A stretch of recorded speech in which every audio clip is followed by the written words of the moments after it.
মধ্যমগ্রামের ছবি দেখাচ্ছিলাম, সেখানে পুলিশের আক্রান্ত হওয়ার খবর দেখাচ্ছিলাম। এবার দেখাবো হাসনাবাদের ছবি। হাসনাবাদেও আক্রান্ত পুলিশ। ধর্ষণের অভিযোগের তদন্তে গিয়ে আক্রান্ত পুলিশ। পুলিশ ইনচার্জ সহ 9 পুলিশ কর্মীকে মারধরের অভিযোগ। ঠিক কাদের বিরুদ্ধে এই অভিযোগ উঠছে, কিভাবে ঘটলো এই ঘটনা জানবো। আমাদের প্রতিনিধি অনুপম রয়েছেন আমাদের সঙ্গে। অনুপম।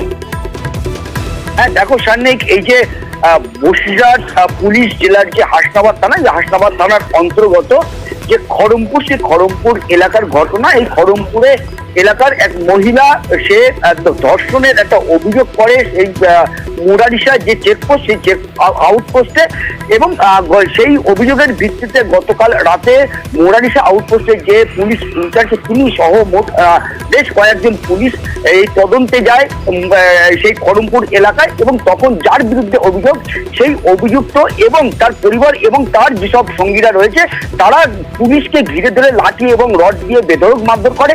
এবং সেই খবর যখন হাসনাবাদ থানায় আসে, তারপরে বিশাল পুলিশ বাহিনী গিয়ে তাদেরকে উদ্ধার করে টাকি হাসপাতালে নিয়ে আসে এবং তাদেরকে প্রায় 3 ঘন্টা অবজারভেশনে রেখে তাদেরকে ছুটি দেওয়া হয়। এবং এর মধ্যে কয়েকজনকে সিটি স্ক্যান আজকে করতে হবে এবং এক্সরেও করতে হবে। এবং এরপরে হাসনাবাদ থানার পুলিশ ঘটনাস্থলে গিয়ে যারা পুলিশের ওপরে পুলিশকে মারধর করেছে, তাদের মধ্যে 2 জনকে গ্রেপ্তার করেছে।